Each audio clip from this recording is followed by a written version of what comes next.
हम लोग पढ़ेंगे अनुशासन विषय की समझ CC5 में अनुशासन के सिद्धांत के बारे में क्या करेंगे कि आज हम लोग स्टडी करेंगे।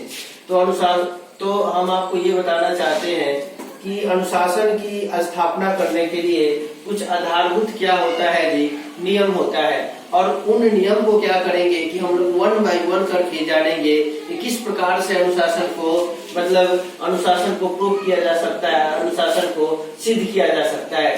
तो हम आपको बताना चाहेंगे कि अनुशासन की स्थापना कुछ आधारभूत नियमों पर आधारित है। अब ये प्रश्न ये उठता है कि हम किस सिद्धांत पे, किस नियम पे हम विद्यालय में क्या कर सकते हैं जी, कि उत्तम जो अनुशासन है उसको स्थापित कर सकते हैं।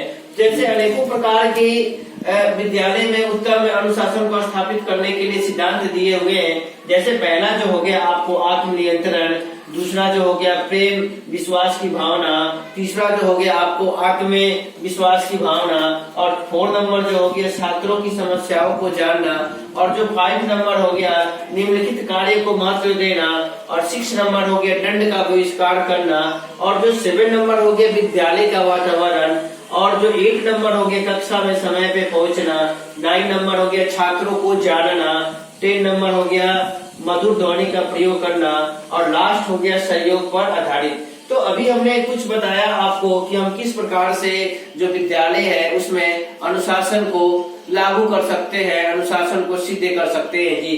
तो पहला हमने बताया कि आत्मनियंत्रण। अगर हम विद्यालय में क्या चाहते हैं कि अनुशासन बने रहे, डिसिप्लिन बने रहे, तो बच्चों को इस प्रकार से बना देना चाहिए कि उनका आत्मविश्वास जो क्या हो जाए, ग्रोथ हो जाए। ओके। दूसरा जो है प्रेम विश्वास की भावना। विद्यालय में अगर आप डिसिप्लिन चाहते हैं, अनुशासन चाहते हैं, तो बच्चों के बीच में, टीचर के बीच में, सभी में प्रेम और विश्वास की क्या होनी चाहिए जी, आपको भावना होनी चाहिए। तो तीसरा जो है आपकी आत्मविश्वास की भावना। जो 3 नंबर है कि अगर हम विद्यालय में, स्कूल में अगर हम चाहते हैं कि अनुशासन डिसिप्लिन बने रहे, तो बच्चों में आत्मविश्वास की भावना भी क्या होना चाहिए जी, ग्रोथ होना चाहिए। शिक्षक को चाहिए कि वो इस प्रकार से बच्चों को क्या करे, मोटिवेट करे, जिससे उनका आत्मविश्वास जो है क्या हो, दिन प्रतिदिन उनका ग्रोथ हो, बढ़े।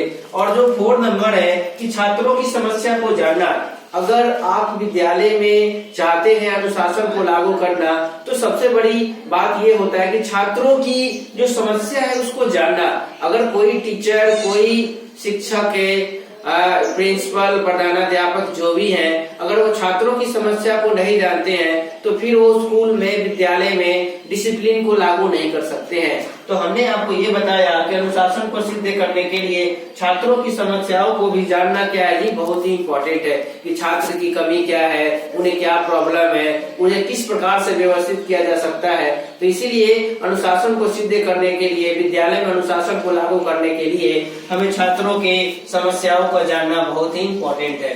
जो 5 नंबर है कि लिखित कार्य को महत्व देना।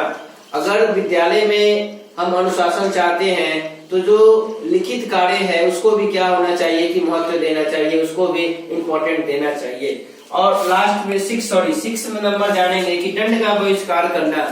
अगर आप विद्यालय में चाहते हैं कि अनुशासन बने रहे, किसी भी प्रकार का अनुशासन जो है भंग ना है, तो हमें दंड का बहिष्कार करना चाहिए। हमें बच्चों को मोटिवेट करके, बच्चों को सही बातों को बताकर, गलत बातों को क्या कर बताकर, मतलब कि ये गलत बात है, हमें इस प्रकार से नहीं करना चाहिए। हम इस प्रकार से क्या कर सकते हैं जी, कि विद्यालय में अनुशासन को लागू कर सकते हैं।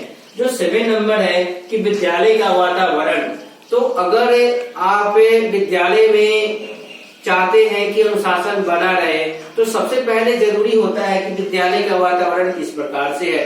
तो अनुशासन को लागू करने के लिए हमें विद्यालय का वातावरण भी शुद्ध होना चाहिए, गार्डन होना चाहिए, बच्चों को खेलने के लिए मैदान होना चाहिए, म्यूजिक के क्लासरूम की व्यवस्था होनी चाहिए। तो अनेकों प्रकार का, मतलब विद्यालय का इस प्रकार का क्या हो जी, आपको वातावरण हो कि जो बच्चे हैं वो अनुशासन में रहें। जो 8 नंबर है कि कक्षा में समय पर पहुंचना। तो अगर स्टूडेंट सही समय पे पहुंचते हैं, टीचर सही समय पे पहुंचते हैं, तो इन सभी को बातों में ध्यान रख के हम क्या कर सकते हैं जी, कि हमें कक्षा पे क्या करना चाहिए कि समय पे पहुंचना चाहिए। उससे क्या होगा कि बच्चों में डिसिप्लिन की जो भावना होगी वो बढ़ जाएगा।